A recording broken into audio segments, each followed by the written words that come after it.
All right, here we go. Wednesday night, Dwayne Tucker in the house. Campaign for Dwayne is what it's called on Facebook. I'm sure you've seen it. If you haven't, get onto the Facebook page and check it out. Good evening, everybody. I'm JD Green. Thanks for catching the Aired Out. Thank you for subscribing. Dwayne Tucker's right here with me in the studio tonight, running for lieutenant governor. What in the hell gave you that idea? Well, first of all, JD, thank you for the invite, and it's a pleasure to be here and speak with you tonight. Yeah, man. I'm in it to win it. You know, I'm actually running for the Washington County Senate seat as well. Wow. Yeah, so we're running two campaigns. We're in it for Vermonters. You've got so much to talk about, and we're gonna try to scratch the surface here a little bit. We have some important dates coming up too, where you've got some big announcements coming up with some folks that are going to be standing by your side. We'll talk about that. But first, Dwayne Tucker, tell me about you. Where are you from? Where'd you go to high school? I was born and raised right here in central Vermont. I went to Spalding High School. I went to Barrytown School and graduated from Spalding High School. I was lucky enough to attend Vermont Technical College, where I received my degree in civil and environmental engineering. That's cool. Yeah, it's awesome. Great school. I've been a lifelong Vermonter. And then you started your own construction company. Well, I was a consultant engineer for VTrans, AOT, the state of Vermont, for 5 or 6 years. And actually before that, I was a consultant engineer for Parsons Brinkerhoff, which is a construction firm, a management firm out of Boston. Yeah. And they kind of teamed up with Belfour Beatty, and they're a worldwide company. So I did a little consulting engineering for them on some fairly substantial projects, and then I chose to kind of stick around Vermont for a few years, and had kind of gotten tired of the same old thing, and decided to head my own route. And when did that start? 4 years ago, 5 years ago. Wow. Yeah. And you've been involved with politics for quite a while. What have you done? Yeah, I have. Well, I followed them very closely. I've been following politics, extremely closely for about 10 years. Vermont politics, I started to get involved probably about 5 years ago, when I finally thought that I knew enough where I could actually make a difference, get involved, and have a voice and be heard. Yeah. And kind of help people in Vermont. The people of Vermont, influence them to get out and vote and make a difference in certain aspects of the things that are affecting Vermonters. Yeah. Yeah. We're just coming off town meeting day yesterday. The political landscape of this state is red hot. It is on fire. This little New England state, there is so much going on. It almost seems like there's just more and more division, too, among Vermonters. It just seems that way. You read about it everywhere. So what made you say, "Hey, I'm going to go for it. I'm going to go for lieutenant governor"? What popped? Well, if I can just reflect back on what you just said, you said that it seems like there's a little bit of division in the state, and it's the fact of the matter is there's a huge division. That's a good question. What popped? I realized that somebody needs to stand up and do something. And at the bare minimum, if I can get more people involved in Vermont politics and make them aware of what's actually going on, I've won. And that's truly how I feel. Tall order. Yeah. It's tall order. Where do we start, man?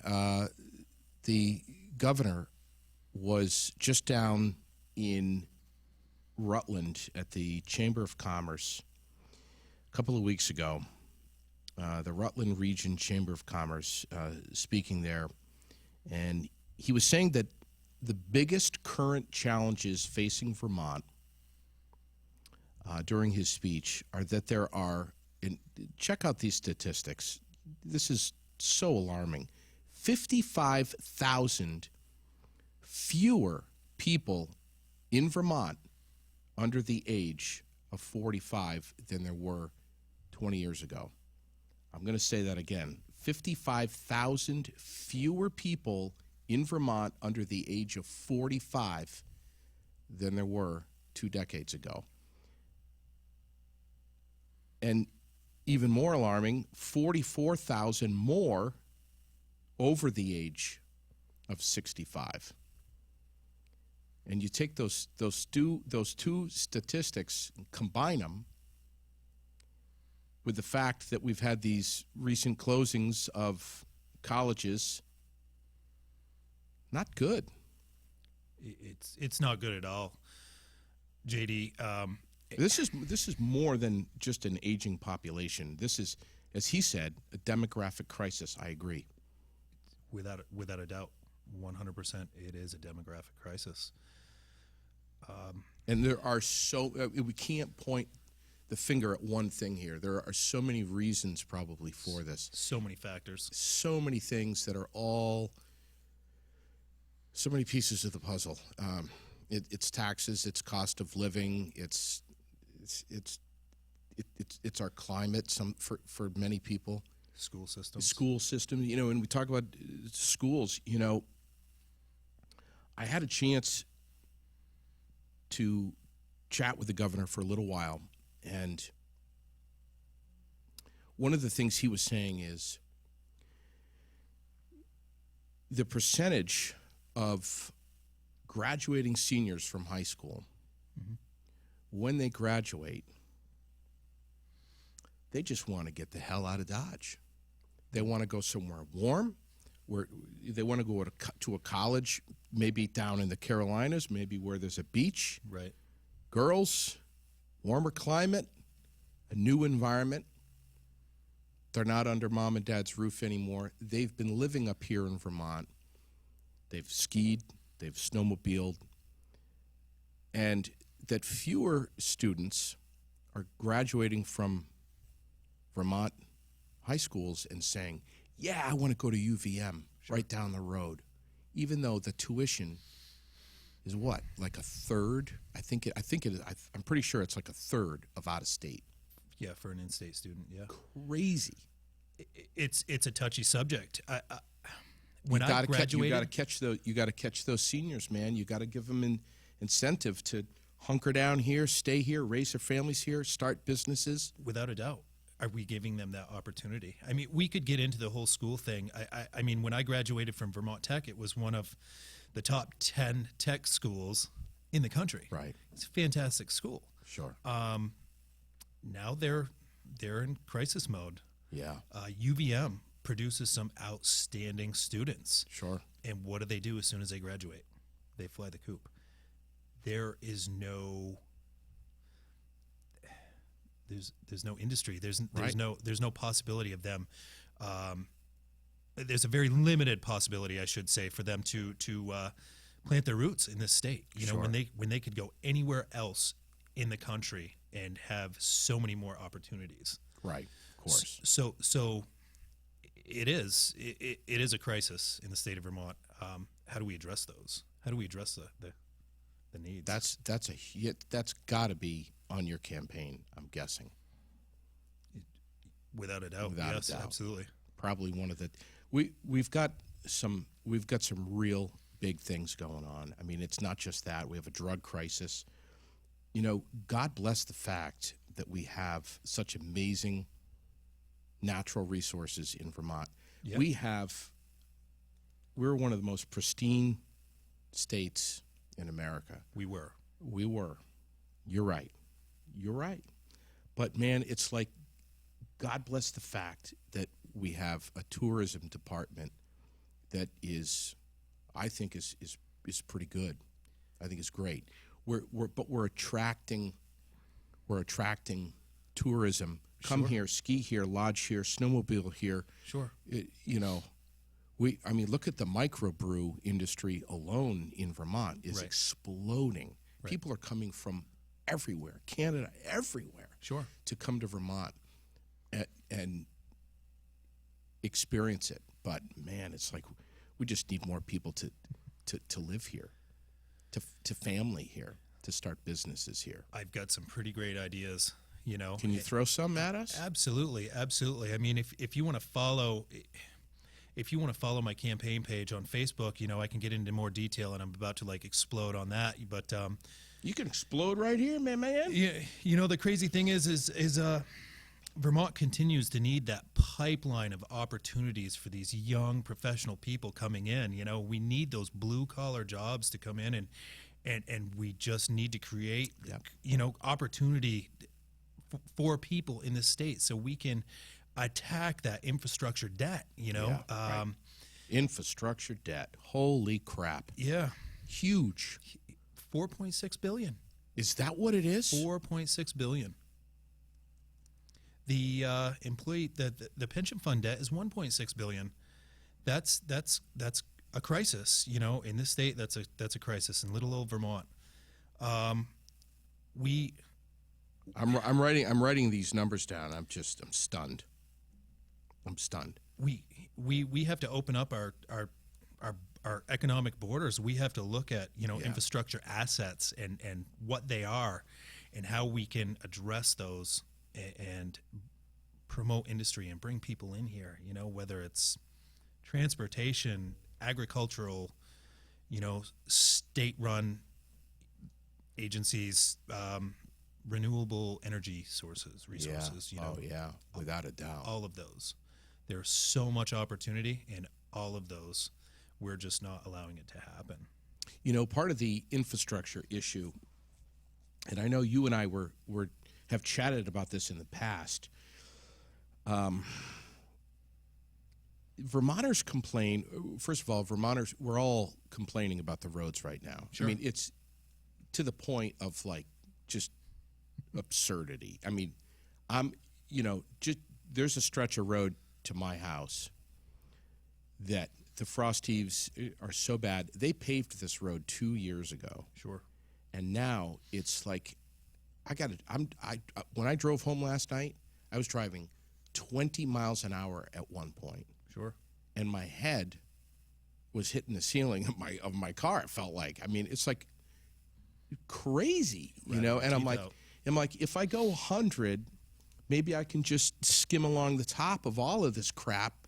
It's unbelievable, man. It's like, Vermonters are upset because, I should say more frustrated, because it seems like we put all of this money, these tax dollars, not to mention, the flaggers, the paving companies, what they're getting paid. We fix these roads up. 2 years later, they're crap. Absolutely. They are crap. And it's like, we got to pull it up again and do it again. I mean, so we've chatted a little bit on the phone. I kind of blamed Mother Nature. And you were like, well, maybe not so much Mother Nature. I mean, Mother Nature happens in every other state too, Amen. So, amen. I give you that. You're right. You're absolutely right. So, you have to dig in deeper. You have to look at who is engineering these roads. Why are they being designed this way? Is it really, beneficial to waste this money to rebuild these roads in that manner and rebuild them every 2 years? Sure. We have to look at that and dig even deeper. Look into the fact that we're putting tons of road chemicals and we're upping the salt brine solution every year just to keep our bare roads policy going. Look how detrimental that is. You're spot on. To our vehicles that we have to register, and try to get inspected. Sure. It just it doesn't work. Not only that, but I mean, look what the first of all, the debt that we have just for the brine Sure. is massive. Right. Look what it's doing and has done to our already aging bridges. We're just talking about bridges here. Unbelievable. It's rotting them. Dilapidated. Yeah, they're all dilapidated. Look at the one over by Exit 8 there that they spent so long redoing. It was rusted. Several years they worked on that bridge. Yeah. Yeah. One bridge. And I know it was only bridge that you said we're talking about, but look how those chemicals affect the sides of the roads and rainwater runoff.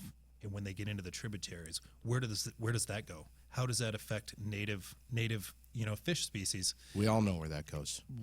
Lake Champlain. Right into Lake Champlain. And when you were talking about promoting tourism, back in the 80s and 90s, Lake Champlain was one of the top 10 fishing destinations in the country. Yeah. And now we give warnings to stay out of the lake at certain times of the year. Amen. And this is one of our reasons that we're trying to promote tourism. You're right. It's not good. Well, we're making headlines on the algae in Champlain. The algae bloom is so dangerous. I mean, they're closing beaches all the time. And Absolutely. North Beach is, I think it's closed. One summer, not long. Maybe it was last summer, or the one before. It was closed more than it was open during the summer. Absolutely. That sucks.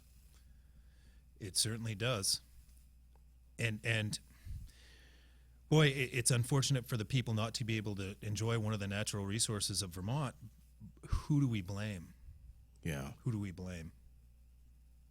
What's your thought on that? I mean, cleaning up Champlain, is that something that you'd be passionate about? Oh, more than ever. It's one of my biggest passions. I love Lake Champlain. It's a beautiful place. It was a beautiful place. I'm a terrible fisherman, but I love water skiing. I love kneeboarding. And Lake Champlain is just Lake Champlain. Everybody knows what Lake Champlain is. So if you start to dive into the polluting, the environment that's polluting Lake Champlain, you start looking into like chemicals, road chemicals, the lack of the tributaries being able to filter through in its own natural system, and then you get into the surrounding cities that have the sewage overflows. It's unspeakable, you know. We hear about it. We hear about it. We read about it. It's become acceptable. Yeah. It's literally become acceptable at this point in time. I don't understand. I had this discussion with Ann Cummings and Anthony Polina as incumbents during the last election, and I said, look, do you guys think that this is an issue? And Ann Cummings straight out flat told me that she didn't have a magic wand, and the state didn't have the money to fix this problem. Regardless, it needs to be addressed. Yeah, no doubt. It's a tough situation. I don't understand why the state can continue to allow these huge construction corporations to build 200, 300, 400 300 unit housing complexes in these huge cities and not upgrade the sewage treatment facility. Yeah. They worked great in the 60s, 70s. Money. Right, but it needs to be addressed. It's the root of all evil, man. Right, I agree. The infrastructure, back to infrastructure, you kind of were maybe leading on that the aging population and infrastructure were two subjects that were almost in the same bracket. Yeah. As I researched that, it's kind of it's a deep bucket, Sure it is. It's a deep bucket. But as I researched it, I saw kind of a direct correlation between the infrastructure debt and the aging population. There's a huge percentage of Vermont's population that is getting ready to retire or has retired. And as you know, there's a huge deficit in the employee pension fund. Yeah. We have a huge population that's getting ready to retire, and they're not going to be able to retire comfortably in the state of Vermont. Was that the 1.6? $1.6 billion. Yeah. So the correlation between the aging population and the infrastructure debt is basically a result of not producing enough jobs or giving an opportunity for people to come in here to Vermont and plant their roots and build a life. Yeah. I don't necessarily agree with with the possibility that people who graduate from our state colleges want to leave, because people who come from Vermont love Vermont. Well, that's true, man. They always want to come back to Vermont. Vermont's a great state. They like to come home. Great people, Once they get down south, they realize there's no maple syrup down there, and it's all Aunt Jemima. They want to come home. It's true. You have a great point there. It's so true. It's great to get out of Vermont and vacation, Sure. but it's always better returning to Vermont. And right now, the crisis is, how do we get people to plant their roots in Vermont? Plant their roots. Yeah. Small Business Association. I think that has something to do with it. Yeah, back in 2005, I worked for Capital City Press up on the hill by the airport, and unfortunately I lost my job to outsourcing. I was lucky enough to get back into school, and I was in several meetings with Governor Jim Douglas, and he's a heck of a guy, and he told me that the key to Vermont's survival was going to be the small business industry. Whoa. And I've always had that in the back of my mind. And you know what? He's right. Let's talk about small biz.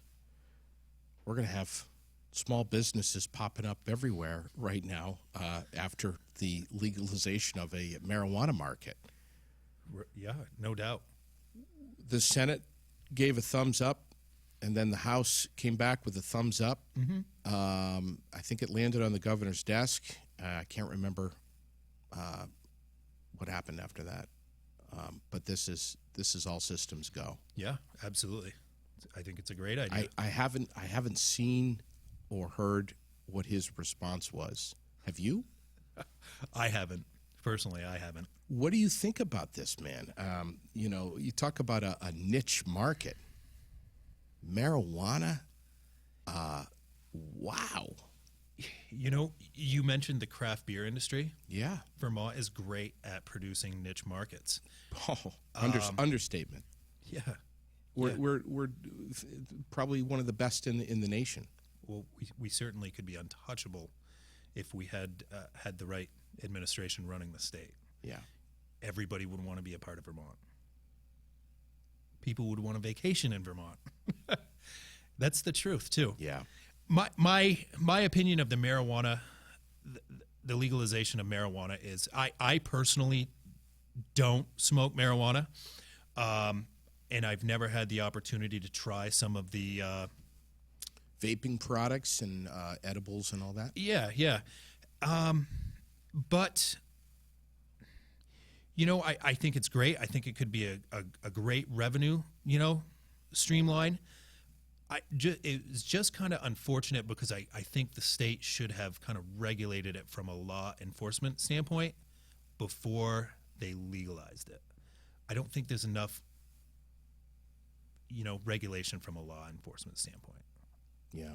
I mean, the younger generation, they're highly impressionable, and we don't need to make it more difficult for our law enforcement officials. Mm-hmm. That's my own personal opinion on that. Yeah. Gateway, you think? No, not at all. I really don't. Interesting. Yeah. Come on, JD, ask him what he thinks is going to happen from the tax dollars from this marijuana market. What do you think?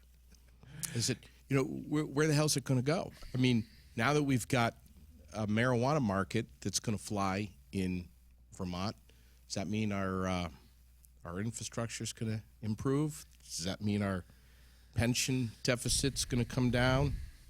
No. Absolutely not. Vermonters are saying all over Facebook and social media, well, of course Vermont's gonna go with this because they're gonna make money off of it with the taxes. Right. And it almost seems like Vermont, in some regards, doesn't have a choice.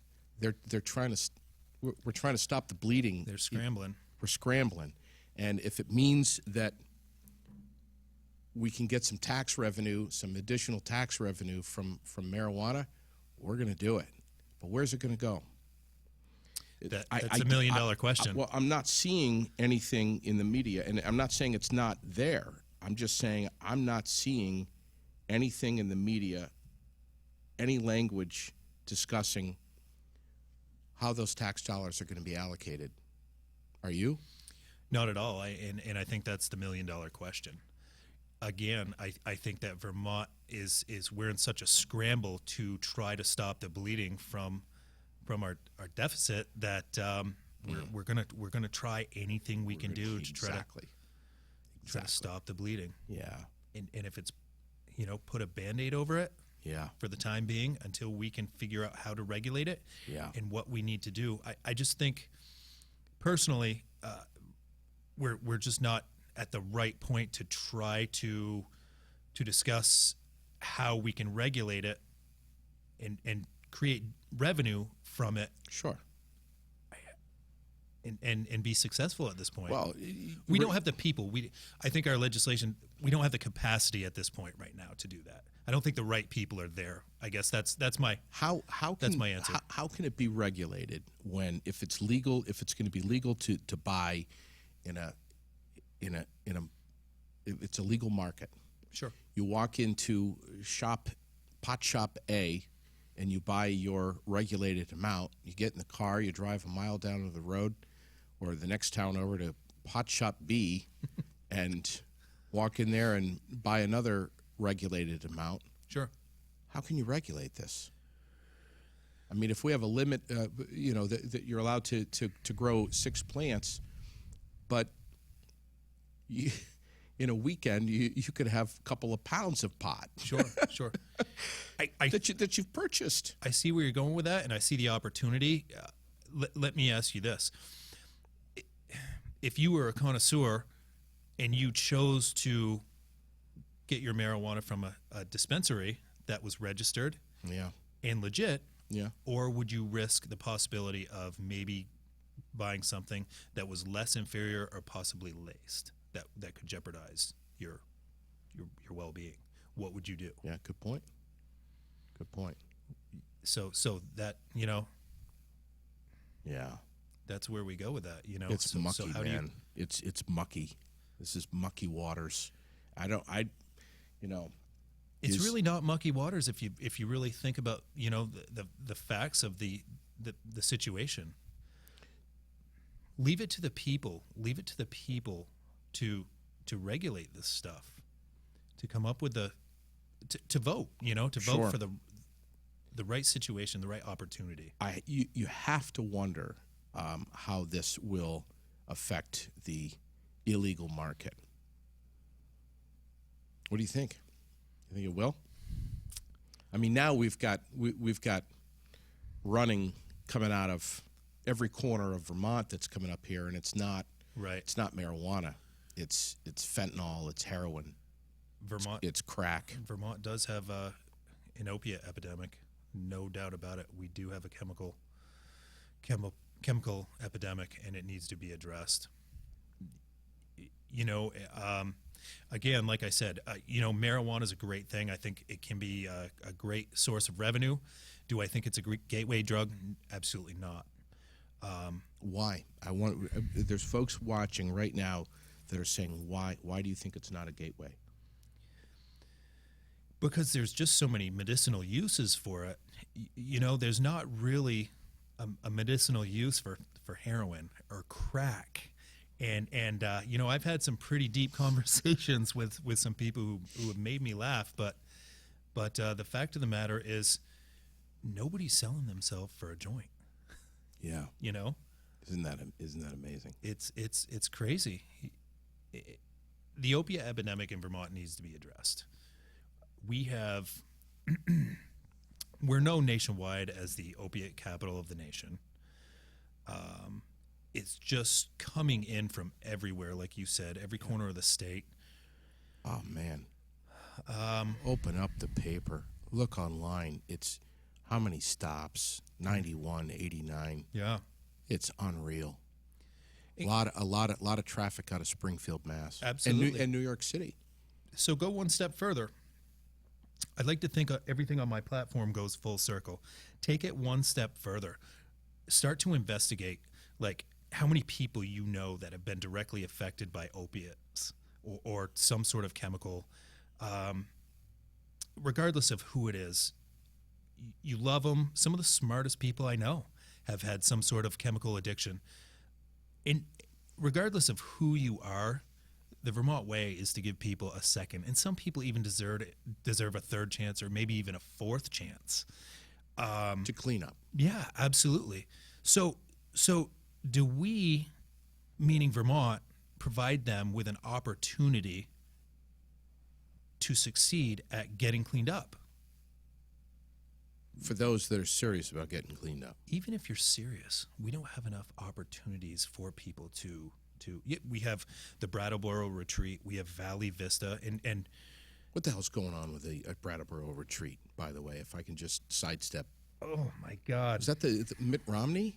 What's going on? Yeah, so Brattleboro Retreat was just purchased by Bain Capital, and if you dig a little deeper into that, you'll find that Mitt Romney is actually the co-founder of Bain Capital. Yeah.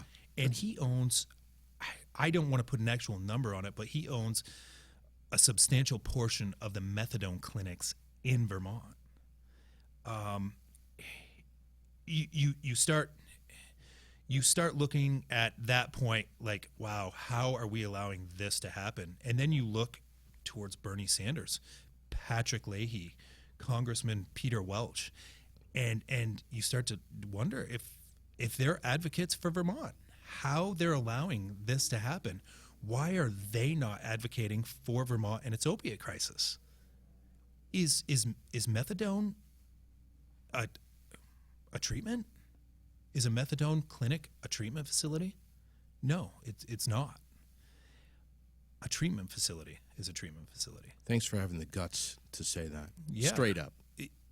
Hey, I'm gonna tell it like it is. That's wonderful. Yeah, I appreciate it.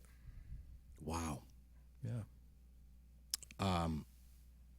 There's so much more to talk about with regard to drug use. I know there's been some public forums that have been done. You talk about a problem that crosses every demographic line. It doesn't matter if you're homeless. It doesn't matter where you've worked, what you've done, what you've accomplished, how many kids you've raised, how successful your marriage has been, what you've done with your life. It doesn't matter if you're homeless. It doesn't matter. No, not at all. That shit gets everybody. It doesn't discriminate, No, it doesn't. and that is 100% fact. It does not discriminate. Yeah. So how do we combat it? We give people an opportunity to get themselves clean. And then on the backside of getting them clean, really clean, Yeah. have some. I mean, Human Services does a pretty good job. There's some great vocational services out there, but we've got to have some real jobs sitting there. I gotta give it to the people that are in these Trenches. communities that are taking it right on the chin every day to try to help these people. God bless you all. I had some great conversations with some people yesterday. As I was campaigning right here at the Barre who worked for some of the mental health agencies throughout Vermont, and one woman in particular was telling me that her opinion and some of the things that she had to deal with on a daily basis. And I could have talked with this woman for hours about the current situation.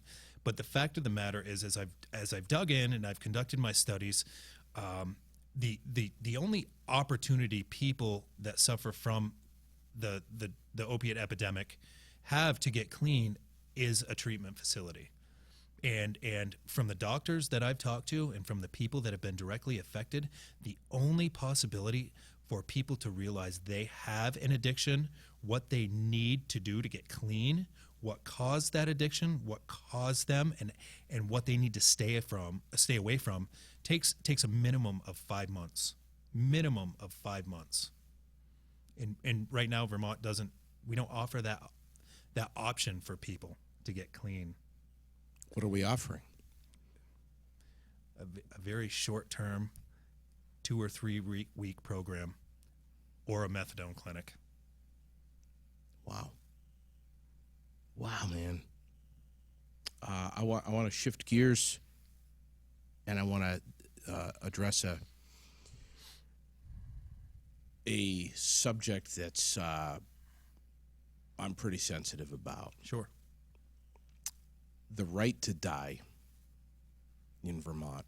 What do we have right now in place? Is we do have something in place where, but man, you've got to meet a big criteria to be able to have the right to die. There's got to be a lot of boxes checked. I think that law was passed in 2013 under the Shumlin administration. That's right. If I'm correct. That's right. I don't know how often something like this is happening. It seems like we don't hear much about it. But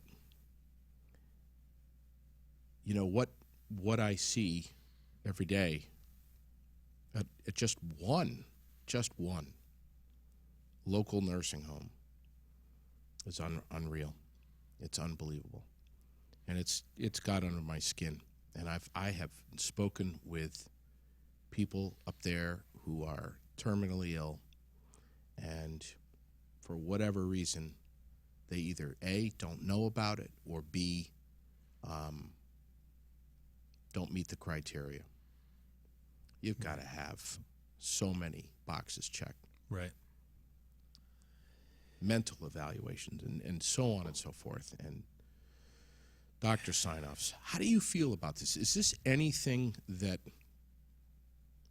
if you became lieutenant governor, what would you do with our current right to die bill?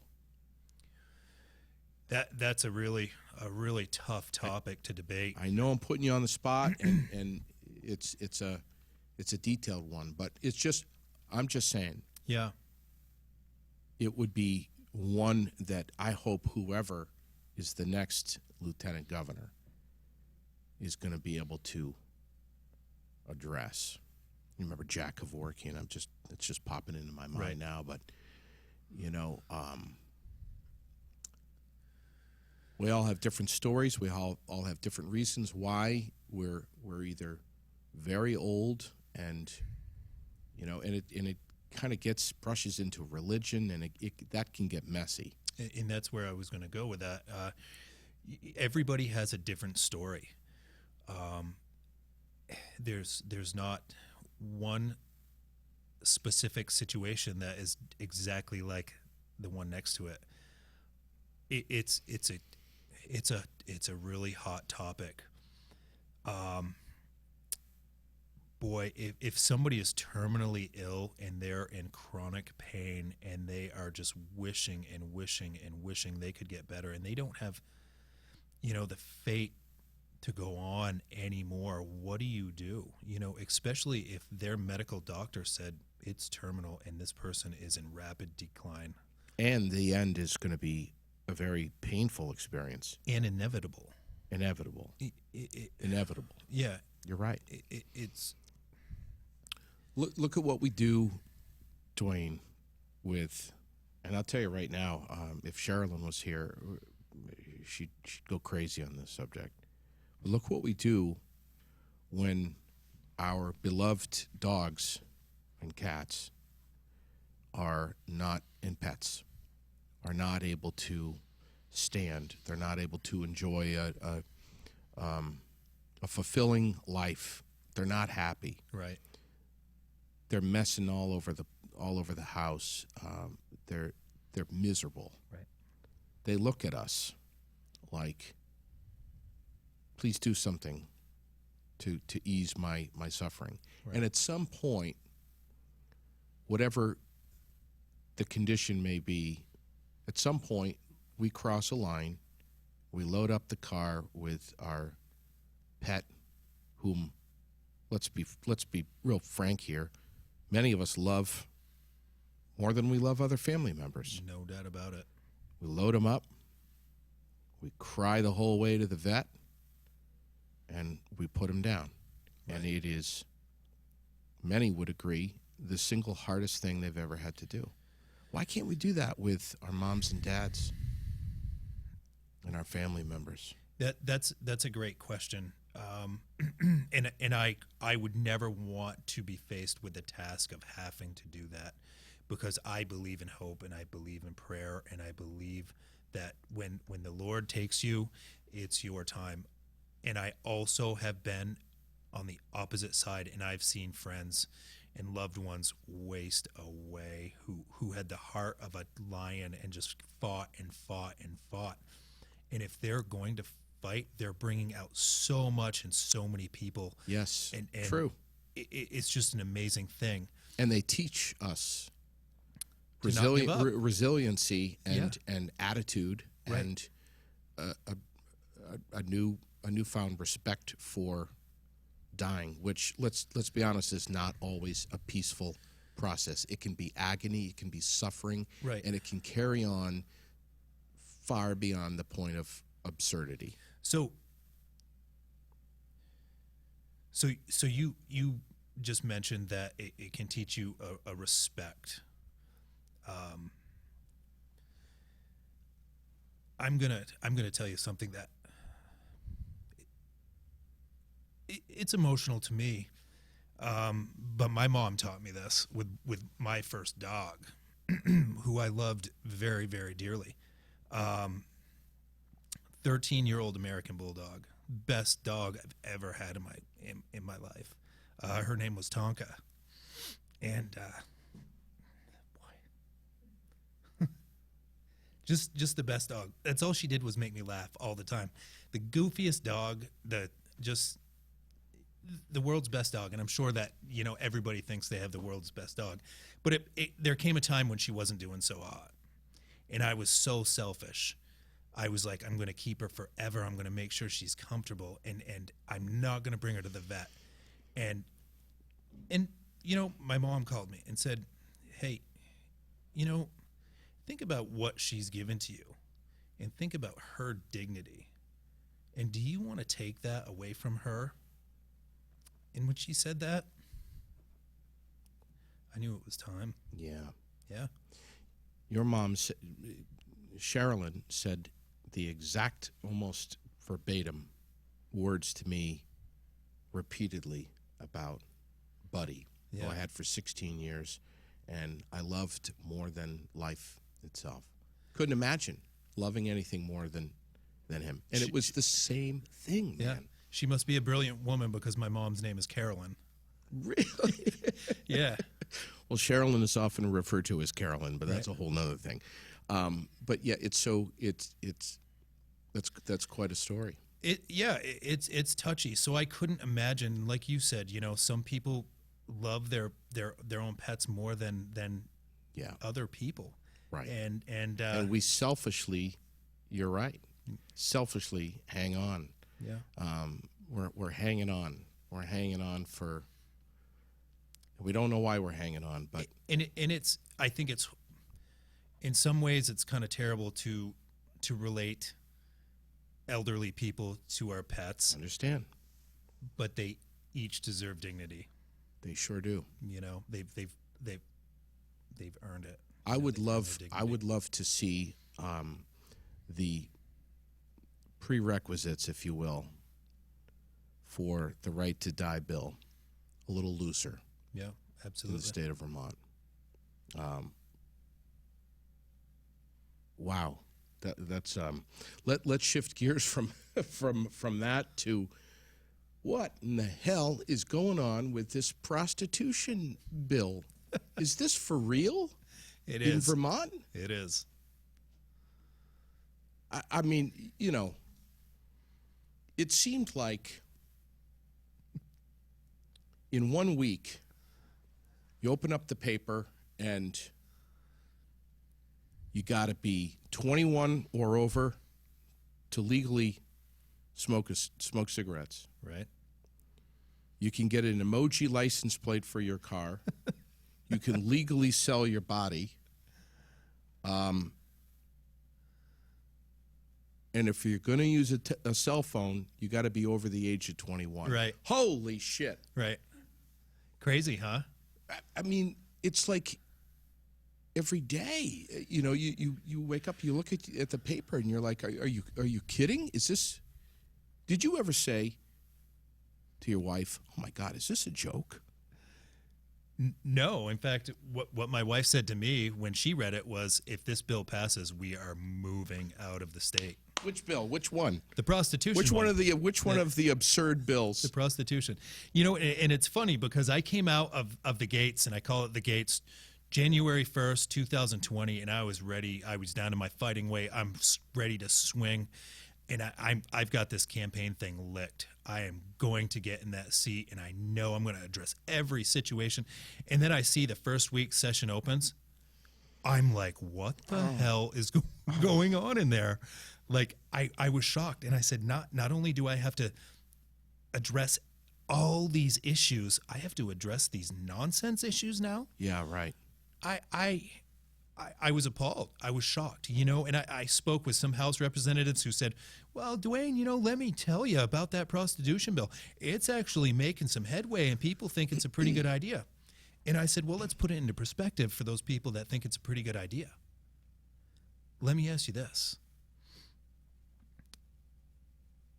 If you have no money, no job, a chemical addiction, what's the easiest way to make a little money?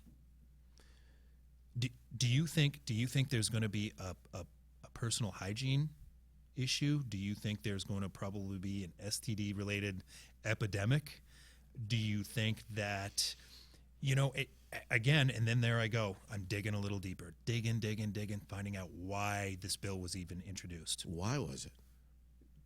Because Vermont legislation pretty much introduces every bill based on what ifs and what ifs instead of facts.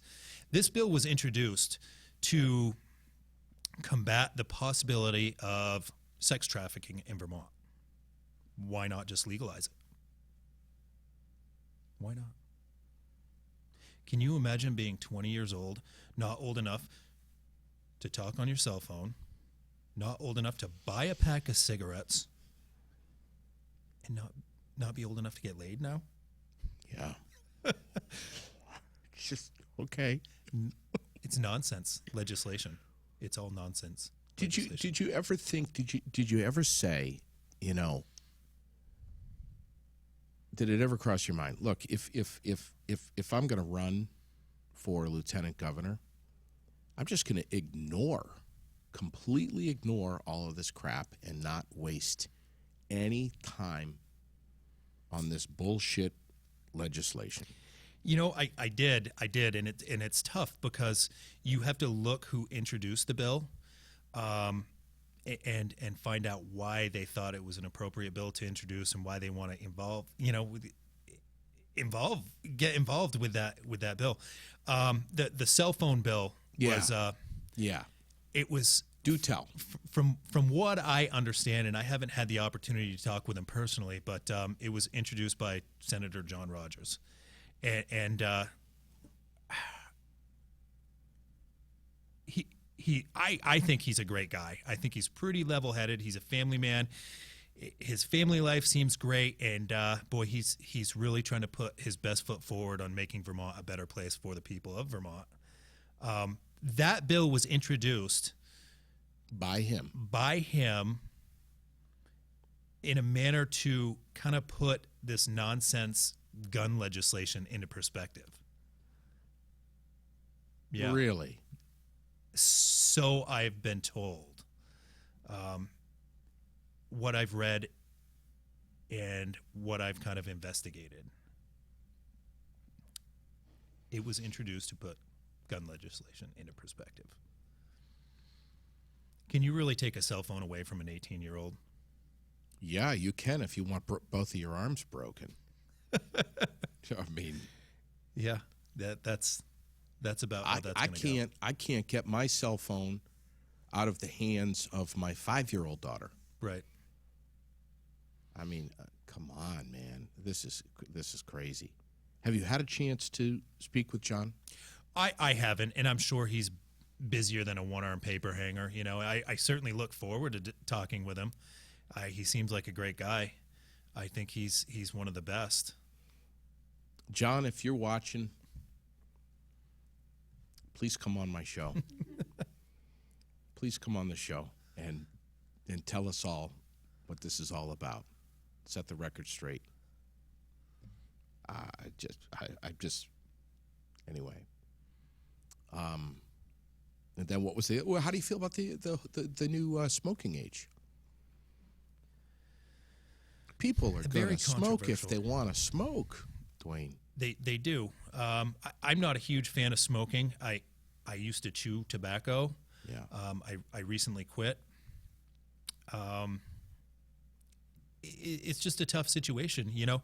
Cigarettes they're not what they once were, you know. Well, yeah. There's hundreds and hundreds of chemicals in these cigarettes today, you know, and it's just I'm not saying smoking was at one point healthy, right, but it probably wasn't as dangerous as it is now. What about vaping? Do you think some of these vaping products,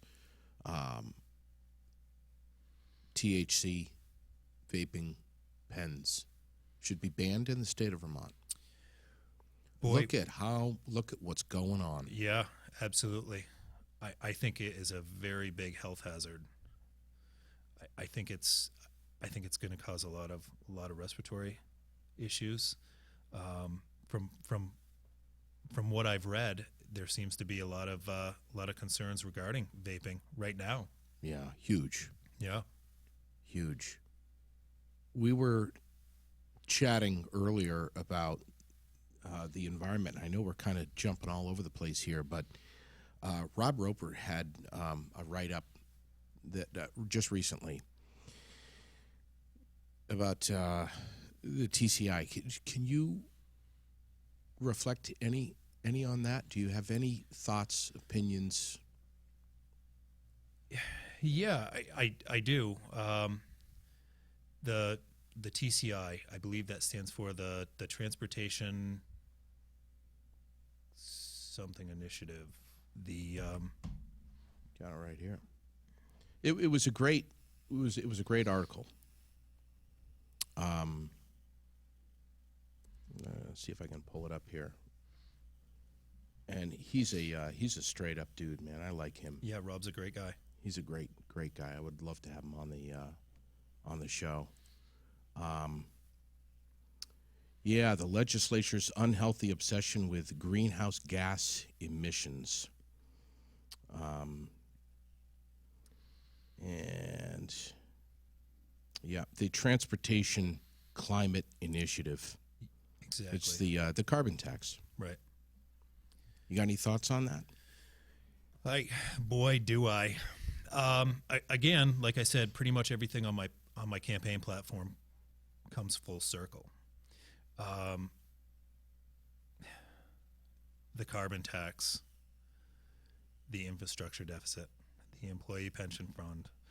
My initial response to that, the Transportation Climate Initiative, is I think it's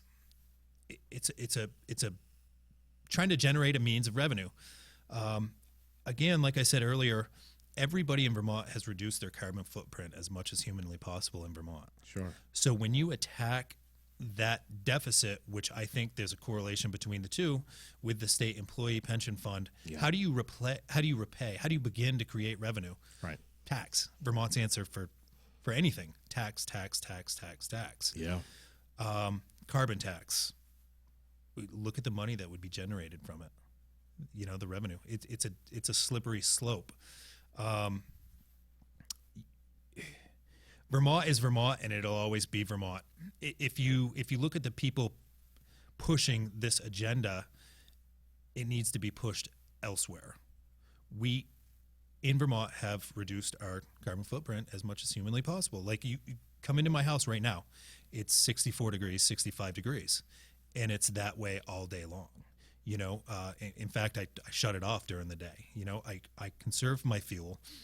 I'm not taking long road trips because I need to make sure that I have enough fuel to get to work or you know, if I need to get to the hospital, whatever. Sure. So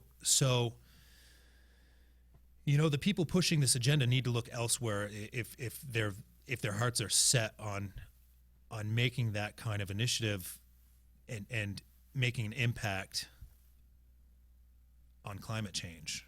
For example, like I said to you earlier, you take a 10-mile section of the 405 in California, and there's more traffic on that 10-mile section of 405 than there is both north and southbound lanes of interstate traffic on 89. All day long, 24 hours in one 10-mile section. Sure. Push that agenda somewhere else where it needs to be pushed. And if you're pushing it here, you're not right for Vermont. That's not what Vermont needs. Rob just wrote, the Global Warming Solutions Act is another case of having to pass the law to find out what's in it. But some possibilities include banning ATVs and snow machines, banning backyard barbecues, wood stoves and fireplaces, banning rider mowers and gas-powered leaf and snow blowers. They could prohibit you from cutting trees on your own property or mandate that you retrofit your home to new environmental standards before you're allowed to sell it. Whatever it takes to shed those CO2 numbers. How much would this cost? They don't know that either, and they don't care. Wouldn't that be something? Especially when Vermont's only one of the only sources of revenue right now are the tourism industry. Yeah. Well, you're going to eliminate ATVs. You're going to eliminate one of the main reasons people actually want to come here. Snowmobiling. The snowmobiling industry is massive. Huge. Massive. Huge. It just goes to show you the nonsense legislation in our state and how easily it is, crushed. Yeah. It doesn't make I any wonder sense. when they're going to put a limit on what size motor you can have on Lake Champlain on your boat. I don't think they're really concerned about that because Lake Champlain's already in dire need of some effective cleanup. But we've been working on that since 1990, I believe, $20 million a year annually for Lake Champlain cleanup efforts. And I think 2 years ago they wanted to up it to like $35 million. Yeah. It goes to show you what they're doing isn't working. We've got some friends who subscribers to Aired Out in both Colorado and Michigan and Miami and pretty much all of New England. But one of them from Miami just sent me a note saying, ask him how he feels about the F-35s. Awesome. Yeah, they're so cool. And that's just another thing to be so proud of as a Vermonter. We have in today's day and age, they're so technologically advanced, and I got to give it to our Green Mountain boys. We're the first line of defense for the entire Eastern Seaboard. Yeah, we're badass right here. We're badass. Yeah, and the people that think the F-35s are louder than the F-16s, from a decibel standpoint, no, so wrong.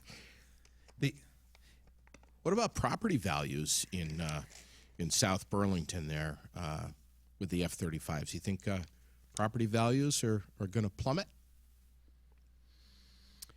I don't think they're going to plummet. No, absolutely not. I mean, the values are going to still be the same regardless. There's always been an airport there. Mm-hmm. It would be nonsense to even investigate the option. It's the airport has always been there. Those houses, if you bought a house next to an airport, you have to take that into consideration when you buy it. Sure. It's of Chittenden, course. it's Chittenden County. Of course. It's booming right now. Chittenden County is one of only. It's actually the only county in the state that's actually prospering right now. Yeah. It's Dwayne Tucker's my guest tonight. He is running for lieutenant governor in the state of Vermont. Campaign for Dwayne is your Facebook page where you can learn more about. You're going to be speaking very soon What's happening? You're going to have basically a formal announcement. Yeah, absolutely. Well, I'm actually running for the Washington County Senate seat again, and I've got my hands in two pots. So we're going to be, announcing our candidacy for the lieutenant governor seat as well. When will that all happen? You got mid-March. What are you going to do? Mid-March. We haven't formally announced it yet, but there will be a formal press conference, and there'll be a number of us addressing, our positions. Yeah. The seats we're running for, and we'll have a bit of time to touch base on the things that mean most to us, on restructuring and rebuilding Vermont. Okay. Really looking forward to that. It's going to be great. As soon as you get me some the exact when and where, I would love to attend that. Absolutely. We'd love to have you attend. Final two words of tonight. Gun legislation. Sorry, buddy. Yeah, no, that's another touchy one. Touchy. We have a lot of touchy subjects in Vermont right now. Whew. We do. Do you support the Second Amendment? Yes. There you go. Do you support Governor Scott's stance on it? And why or why not? We don't need gun legislation in Vermont.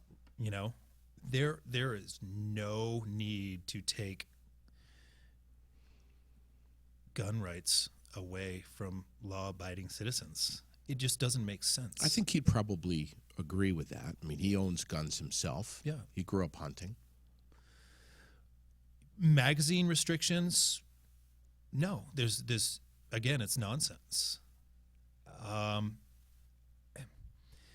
He was respectfully spooked pretty hard. Sure. When he read the affidavit of the plans that were in place from that young man, where was it? Addison County, I think. Jack Sawyer? Yep. The one that was going to shoot his school up. Yeah. Yeah. I can't remember which school right now. I'm foggy. Right. I think was it Ludlow? Maybe. I can't remember. But it was Governor Scott was spooked. And he should be. We have another crisis in Vermont, and that's mental health. That's a mental health concern. Big time. People who are in need of mental health and they're looking to firearms to end what they think is a horrible life is just not right. But what we have to look at is how many other options are there for them to take their life, other than guns. There's hundreds of ways. So back to the gun legislation thing, it becomes a matter of education. I think the laws in place now, or the laws that were always in place, are sufficient. You buy your firearm through an FFL dealer. They do a background check, and I could see maybe a waiting period for a first-time firearm buyer. Mm-hmm. Maybe now, I guess, if that's what it takes. But if you already own several firearms, what's this waiting period about? And not only that, I don't get what they refer to as an assault weapon. I don't understand that. Is that an AR style, or is it a bolt action rifle? Is it a pump shotgun? To me, anything that you use in a manner other than its intended purpose, right? If you're going to attack somebody with a hammer, it becomes an assault weapon. Yeah.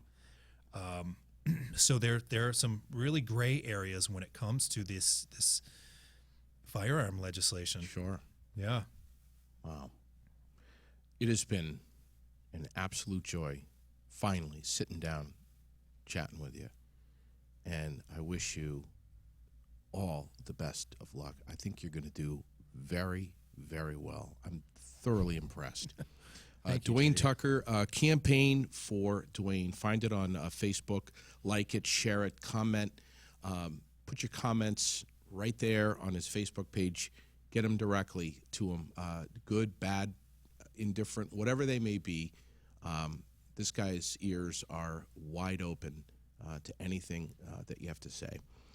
We want to thank our sponsors, Gauthier's Quality Grounds and Maintenance out of Orange, our presenting sponsor, who has just done some great stuff. And Trash King, by the way, his trash removal service of Jason Gauthier has just absolutely taken off. It was so much fun to have him here in the business spotlight. What was it, a month or so back? Super, super nice guy and super honest. We love the work that he does, plowing our driveway, and he's getting ready and gearing up for a very busy landscaping season. Jason Gauthier at Gauthier's Quality Grounds and Maintenance. Got to give a shout out to Project Independence. Main Street Barre, another one of our presenting sponsors who do great things for countless Vermonters, and they have been since 1975, Vermont's first active adult day center, again, right here in the heart of central Vermont in the Granite City on Main Street in Barre. Project Independence.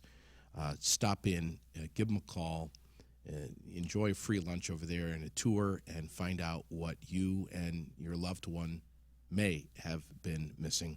Wright Electric, we love Chris Wright. He's done so much for us here to make the podcast possible. And, of course, Aeromed, our new presenting sponsor, Hanover, Berlin Mall, and State Street in Montpelier, where they say, ditch the plastic. Aeromed Essentials is now offering True Earth laundry strips. I was just in there a few days ago. Didn't see them, but I got to stop back in and check it out. You can get a free essential oil with every purchase over at Aeromed. So get on it. 20% off store-wide, which includes CBD. And that doesn't happen often. But it's 20% off store-wide right now at Aeromed, the Cabin Fever sale. So we mentioned State Street, Berlin Mall, but we forgot to mention Hanover, New Hampshire. That's where their third location has just popped up over at Aeromed. So again, the Cabin Fever sale going on Friday through Sunday at Aeromed. You can the True Earth laundry strips. You can scent your laundry naturally without the nasty chemicals. Cool stuff. Got to check it out. Like them on Facebook too. And Lauren Andrews is going to be. She's the owner. She's going to be on the show real soon. We're going to be talking about the benefits of CBD. Tomorrow night, Corey Touchette from Freezing Fun for Families is going to be sitting right here in the studio. We're going to chat with him about this 20-year tradition of pulling together some fantastic Vermonters who know how to have fun in the middle of the winter and play softball, all for a fantastic cause. And you're going to hear all about it tomorrow night, live, 5:30, right here. In the meanwhile, take good care of yourself and your loved ones. Thank you for subscribing and liking, commenting, sharing the podcast, telling your friends about it. We'll catch you tomorrow night. In the meanwhile, be good, and we'll see you then.